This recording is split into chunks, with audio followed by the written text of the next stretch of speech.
Welcome today to the Healing Our Sight podcast.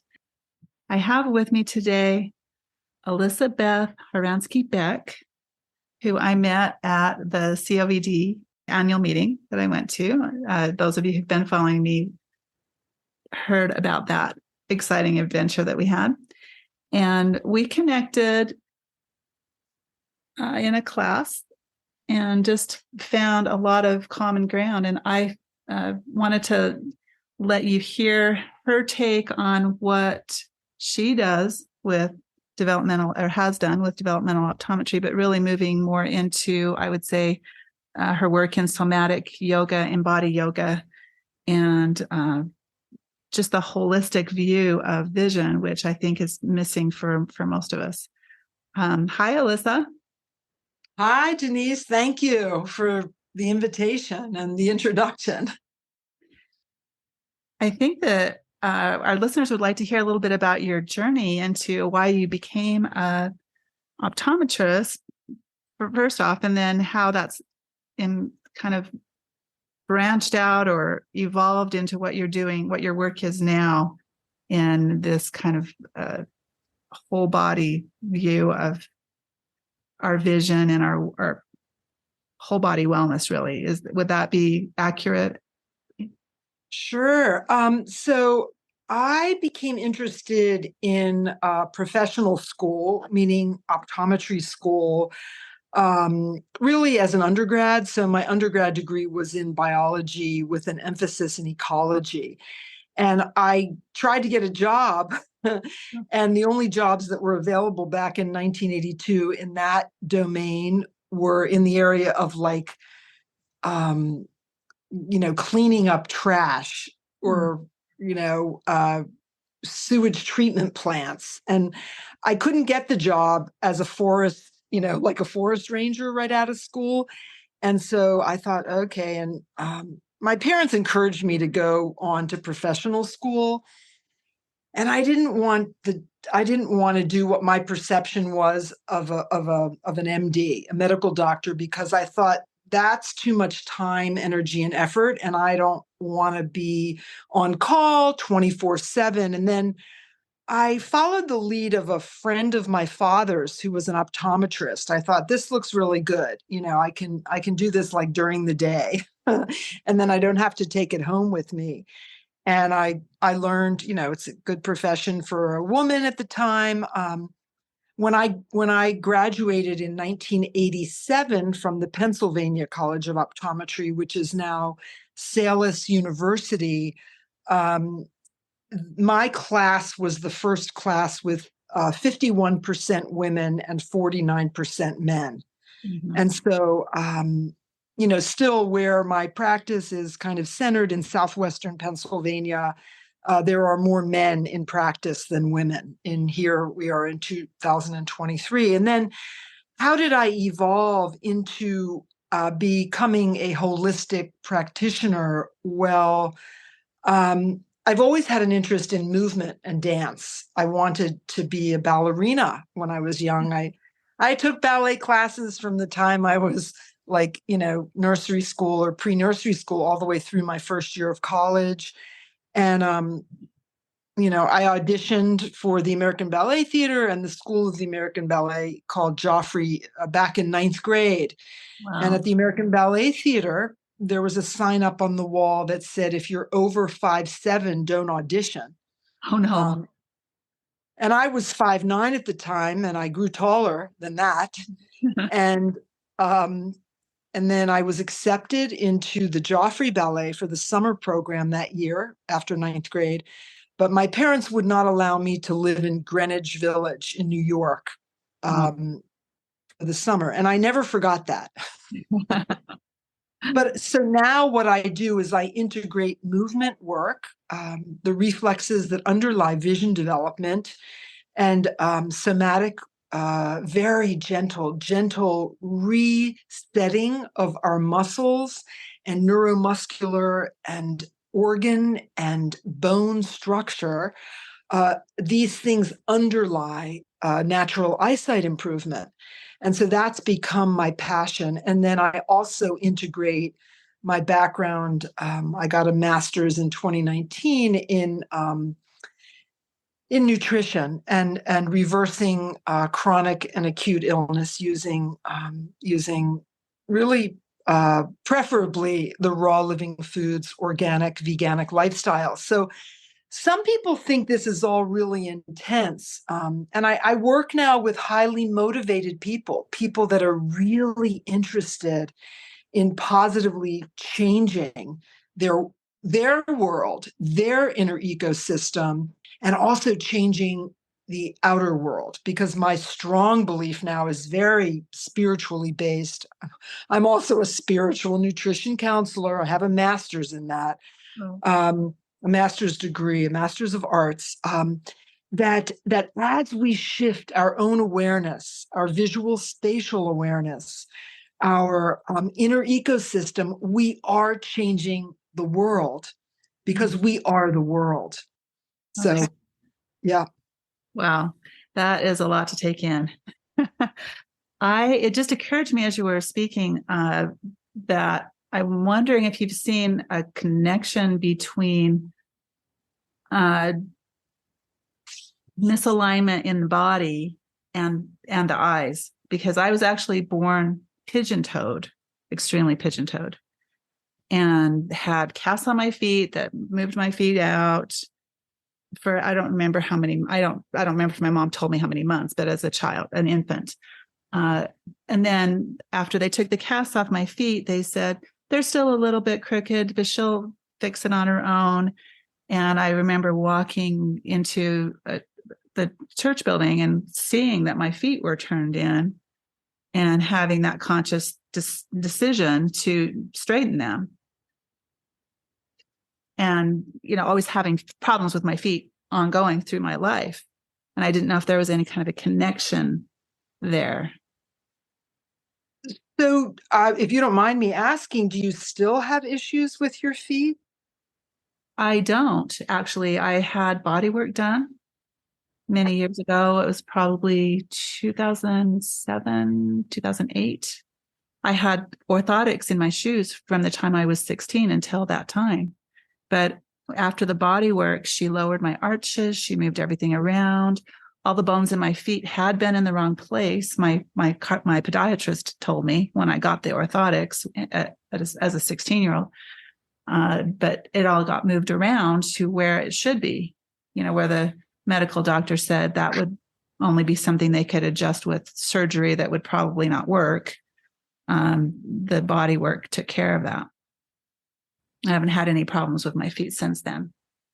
That's beautiful. That's beautiful. When was your eye surgery, if you don't mind me asking? It was 6 years ago. So 2017. So you answered your own question to some degree. You asked me if, misalignment in eyes has anything to do with our bodies. Mm-hmm. And the answer is yes, it has everything to do with our bodies. And so there's an optometrist and an educator. There's, I don't know if you ever heard of Daryl Boyd Harmon or Skeffington. But these people, and I do this to a very large degree also, and many of my colleagues that are developmental, functional neurodevelopmental optometrists, behavioral optometrists. I'll back up for just a minute. When I took my state exam for Maryland, early on, I was licensed in 4 locations: Maryland, Virginia, Pennsylvania, and the District of Columbia. I just took all the tests and luckily passed them all when I first was in practice, because I was traveling around a little bit before I settled in Pennsylvania. And when I walked in, they had, in the state of, each exam was a little bit different by state. When in the state of Maryland, you had to examine a patient. Mm-hmm. And so this person walked in, and I knew from the way that he walked, even before he sat in the chair, I knew something about his vision. And this is when I was just out of school, because I've always understood the connection between movement and eyesight and behavior. Right. So I knew that his eyes were moving. And when I did my testing, that I was going to find a tendency that his eyes would be moving in a certain direction. Mm-hmm. So you might say, "Oh, I've never heard of that before." Well, then you might say to yourself, "No wonder my toes turned in." Mm. And then you might back up further and say, when I was a baby, I wonder if I was allowed to be on my belly by myself, without a walker or a bouncer, or being held all the time. Or I wonder if I was in a crib all the time, or if I was in bed with my parents. Mm-hmm. And so I've spent my career bringing people's attention to how we were in our womb, the womb of our mother, what our mom was doing during that time frame, how she was in her body. And it's not to place blame, it's not for judgment, but it's to help new mothers and people who want to become mothers impart the understanding that the way that we move through space as parents has a lot to do with the development of our children in terms of their visual system, because the visual system, vision, is our highest sense. Okay, maybe I'm biased, I'm an eye doctor. Okay, I'll give you that. Yeah. But it's true. And so Harmon and Skeffington in particular really talked about ergonomics and the importance of school children sitting with slant boards and sitting with their feet on the ground and having chairs that were the proper size so that their feet could rest nicely on the floor and not be dangling in the sky. Because all of our somatic or body sensation feeds from the bottom of our feet all the way through our legs, into our torsos, into our fingertips and eyes and brains. And so as we are able to balance our bodies, which your podiatrist told you at the age of 16, and your body workers told you in 2007 and 2008, our whole body functioning, it depends on how we, FM Alexander talked about the use of our bodies. Our behavior is totally reflected in our visual system. So when I would have looked at you as a small child, when you were first starting to walk, I would have known the posture of your eyeball was in. It's called aphoria. Sometimes it's called atropia if an eye turns, or if one eye turns and then alternates with the other eye. Some people go back and forth. And these things change over time, depending on how we as humans decide to be in the world, if that makes sense. Yeah, I think it's interesting though, because the feet turning in was something my mother noticed when I was very small, as an infant, right? And she didn't notice an eye turn for me until I was about 3, a month before I turned 3, and I woke up from a nap and my eye was turned in. And so the bottom line is, and because you've done so much work with this between then and now, I feel comfortable mentioning this to you, right? Because we're never complete, right? In this human form, we're always working with ourselves if we choose to be motivated to do so.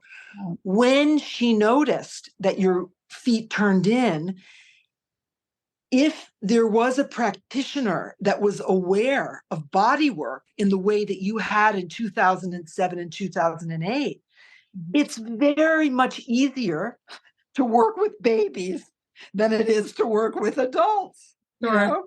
Sure. But we all have the potential, no matter what age, as long as we're still breathing and our heart is beating. Hold on for just a second. I'm in a podcast right now, so I'm getting a blessing here of a delivery of some food, which because I've been going all day long. Thank you. So I would like this to be part of the podcast, the understanding that how we behave. Are we going to eat during the podcast, or am I just going to salivate? Am I going to talk to people during this podcast that's theoretically on healing our sight? We're thinking eyeballs. Right. Am I going to take some time during maybe a short meditation that we do in the next 5 minutes or so, because we don't have that much more time during the course of this podcast, to meditate on food and make the connection or the relationship between how we eat, our masseter muscles, which are these gigundo muscles of our jaw, and our orbicularis oculi, those circular muscles, and you can palpate or touch around your eyes that surround your eyes. What is the relationship between the muscles of our face and our eyesight or vision? And because I'm salivating, with your permission, I will do or offer a 5-minute meditation for your audience here, if that's okay with you. Or I could do a more formal one where we don't involve food. But I'm making this up right now on the fly because this food smells really good. Now, my husband would tell you, he's not an optometrist, he's a lawyer. He would tell you eating starts with your eyes. It doesn't start with your nose. He argues with me about this. Okay, so think about that. Visualize that question. Where does digestion begin? And what is digestion? Is seeing with your eyes part of digestion? My husband absolutely would argue yes, and guess what? He's got me convinced. So how about, I'm going to ask you, because you presumably may not have food in front of you right now. Right. But I want you to imagine that you have a raisin in front of you. And this is going to be a visual activity. Okay. I want you to imagine that you have a raisin sitting on the desk in front of you. If you're sitting, or if you're in your kitchen, go to your pantry or your shelf and go find a raisin. So I'm actually going to pause for a few minutes, and my podcast host, the amazing Denise Allen, may be uncomfortable with this, but I'm going to pause to give you a moment. And as you're looking for a raisin, or you're looking for your visualized raisin on your desk or in your pantry, imagine where this raisin was grown, who the people were that were involved in the production of getting that raisin to your plate or your counter or your desk or your pantry. Visualize the rain that has fallen on that raisin. Raisin? I don't grow raisins, I grow grapes. Oh, imagine the process of a grape, a juicy, juicy green grape turning into a light-colored raisin, or a juicy, dark purple grape turning into a dark-colored raisin. Have you ever thought about that? So here we're integrating the power of visualization. And then I want you to make your fingers like pincers, your forefinger and your thumb. And I want you to reach into the container of raisins or reach towards that container. And you can actually do this. Reach onto your desk, whether or not there's a raisin there in front of you. Pinch that raisin, pretend that it's there. Bring it up to your mouth, appreciating, don't put it in your mouth yet, appreciating the round muscle around your mouth, and thinking about or visualizing or touching the round muscle around your eyes, beneath your eyebrows, out towards your temples. You can palpate or touch around this orbital bone that protects your eyes. And then come back to that raisin between your fingers and place it in your mouth on your tongue. On your tongue. Don't start chewing it yet. How does that raisin feel on your tongue? Can you detect the sweetness? Which part of your tongue detects sweetness? I'm not even sure I remember. Is it the tip of the tongue? Is it the side of the tongue? Is it the middle of the tongue? The back of our tongue? It doesn't matter. Let that thought go, even if you don't know the answer. If you do know the answer, pat yourself on the back. You get an A on the test. And guess what? If you don't know the answer, you get an A+ on the test for not perseverating on the idea. And then take your tongue and roll that raisin around your tongue. If you can roll your tongue. If you can't roll your tongue, you get extra credit because you have more patience. You have patience to allow the raisin to rest on your tongue. Notice the raisin. And know now, visualize that your upper palate, the top part of your mouth, shares common ground with the lower part of your eyeballs. Can you hold that raisin in the middle of your tongue at the same time that you touch the tip of your tongue to the middle of your upper palate? Is that too much of a trick? Then don't do it. Allow the raisin to remain on your tongue and know that that upper palate, the top of your mouth, is sharing with a sinus or an empty space in between the lower portions of your eyes, your orbital bone that supports your eyes. And know that when both of your eyes work together as a team, you are able to see one of everything in the world rather than two. If you are not one of those people who has easy, here's a big word, a big 4 words, single, simultaneous, binocular vision, meaning you use both of your eyes together as a team. If you're not one of those people, give yourself an A++ because you have navigated the world in a very different way than the masses. You are a visionary. You have deeper insight. Appreciate yourself extra. And with that, I'm going to actually stop this visualization. Do what you want now with the raisin, because we could go on for another 10 minutes or 15 minutes with this, but I'm going to wrap it up here because I have a feeling we're coming towards the end of our time together on this particular podcast. Okay. Well, thank you for that. I was really feeling and tasting that raisin on my tongue. So that's awesome. What do you find people experience working with you as far as their visual development? Sure. So there was one young girl I worked with. I want to say that when I started working with her, she was definitely in grade school. I'm trying to remember what grade, but she may have been in first grade when I first started working with her.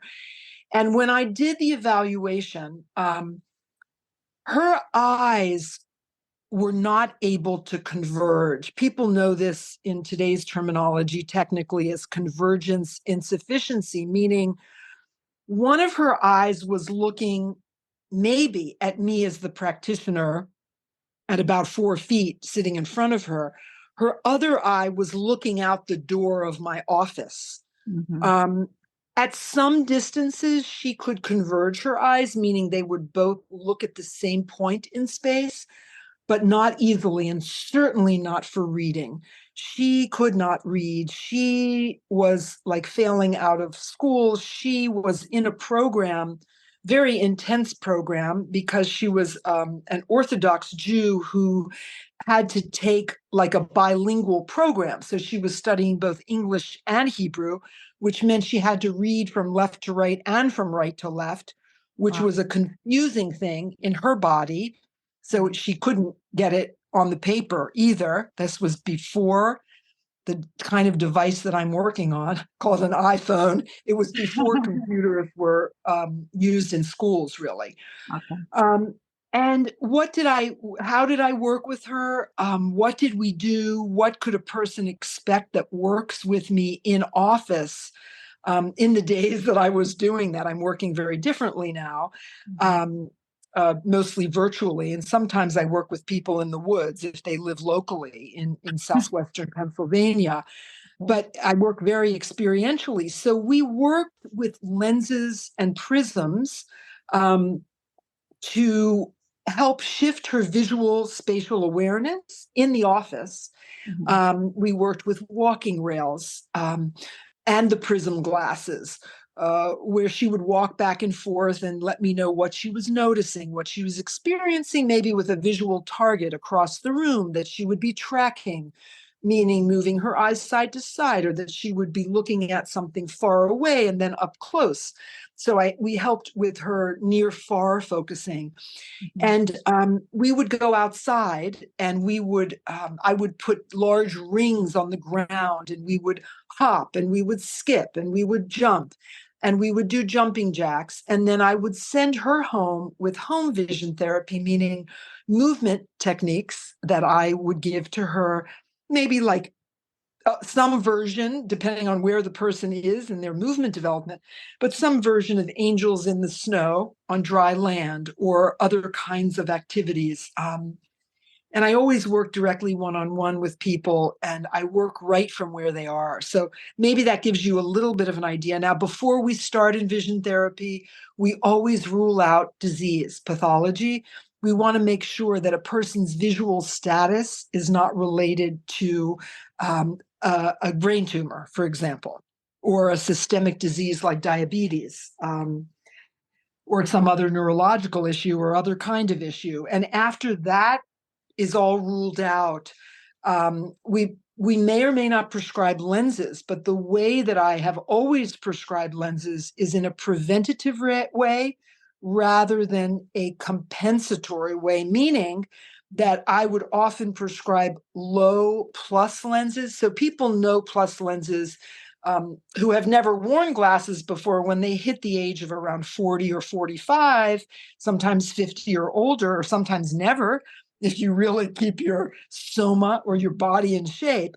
But they know this because they could go to the drugstore and get some glasses. They usually don't start lower than like a +1, +1.25, +150. I would prescribe very low plus lenses, sometimes just a 12th of a diopter or a quarter of a diopter or a half of a diopter, which is much less than anything that you could get in the drugstore. Of course, with the appropriate size frames. Sometimes I would work with bifocals. I never, ever, ever in my career have prescribed, nor will I ever prescribe, what's called a progressive lens. I feel that those are not appropriate to be put in front of humans and their visual systems. But maybe that gives you an idea of how I work with people. Okay. But your work now is not in the office like it was at that point in time, right? So if someone wanted to work with you, what would you suggest? So if somebody's interested in working with me, I'm more than happy to do consulting work. I advise people about how to interface with their eye doctor. Even if their doctor is a neurodevelopmental, functional, or behavioral optometrist, how to advocate for themselves so that they are sure that they have the most appropriate lenses to work in the context of natural eyesight improvement, whatever that might look like for them. And my website is called Enlivening Consciousness. It's EnliveNing no space, and then consciousness is CONSCIOUSNESS.com. And you basically you pay for either a half hour or 1 hour consultation, and then I get an email that you're interested, and then I call or I email to you, and we set up a mutually convenient time. So I will work with people just once, sometimes for a half hour or 45 minutes or an hour. Well, half hour or 1 hour time are the time slots that I have set on my website.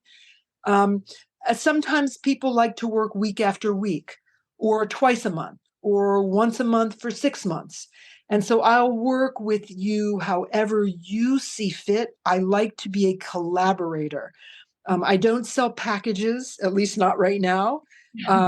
If you don't see any changes in your world, then I don't want you to continue working with me. I could either refer you to somebody else, or you can find somebody else yourself. The other thing that I'm offering right now are yoga classes. I call them yoga classes. They're really somatic classes. Soma referring to body. Somatics is very gentle, and we spend most of the class, most of the time on the floor. But if you can't get onto the floor easily or stand up from the floor easily, you can work in your chair, you can work in your bed. I just ask that you have lots of pillows, blankets around to prop yourself. We work very slowly. And my true belief is that the classes that I'm offering once a week live on Zoom with people from all around the world, and usually there aren't very many that come, maybe 4 or 5 a week. Sometimes there's just one, sometimes there's nobody, and I just do the class with myself. These classes are the fundamental basics of natural eyesight improvement, because they work with the movement patterns, the reflex patterns that underlie vision development. And they're good, in my view. Again, second, true confession, bias. I'm totally biased. They work with vision development. And this is the basis, and they're for everybody. So Right. that's it. Awesome. Well, and I wanted to mention I really did enjoy your class on Wednesday. That was awesome. Thank you. Thank you. Tell all your friends. I signed up for a couple more, and we'll Awesome. see how that goes. I want to try and write down the sequences so that I can do them on my own. Do you have that written down somewhere? What I would recommend, and I recommend this to all the people that are listening, is that you pick up a copy of the book called Somatics. Okay. And it's by Thomas Hanna. And in the back of the book, first of all, it'll give you some of the theory about, he coined the term somatics. I was actually on his table right when I got out of optometry school. I went to a workshop and I'd volunteered, to be the subject. Okay. I still remember the position that I was in. I was laying on my back with my knees bent parallel, and he was at my head on a table. And he was teaching, and I was there. But and there's pictures of me on that table somewhere. I don't have them myself. Anyway, that's another story for another day. But pick up that book, and in the back of that book are all of the exercises are written out, and there's models. You'll see models of they're not people. It's like a wooden model, but pick that up. I would say, some people like to take one of my classes, some like to take 3, some like to hang out for the whole year, some come and go. But the idea is keep doing these movement patterns, even if it's just a teeny eensy bit. Right now, I could cue inhale and arch your back gently, exhale, come back to neutral. You're sitting. You've done it for today, okay? And Denise is nodding. You can't see her nodding, but you can imagine her nodding, because she took one class and she knows that the inhale and the exhale are part of it with movement. And so now she's thinking, oh yeah, I could do this while I'm sitting during the day. And don't beat yourself up if you're not spending 45 minutes a day on it. Yeah. Great. Yeah, I tend to bite off a lot of things to do that I want to spend 15 minutes on this and this and this and this and this. And then I don't do more than maybe part of one of them, and then I beat myself up because I didn't do all the stuff. And I'm glad that you're making this a lot easier for people. So thank you so much for everything today. And I will look forward to seeing how people respond to this episode. I think it's really fascinating and probably a little outside of the norm for what they might expect from this, type of a podcast. But no, I don't believe it. It'll be great, I think. Thank you. Thank you so much for inviting me. It's really a pleasure and an honor. I appreciate it so much. Thank you for listening to the Healing Our Sight podcast. I'd love to hear from you. If you like this episode, please share it. And please join our Facebook community at Healing Our Sight to leave suggestions or comments. Have a great day.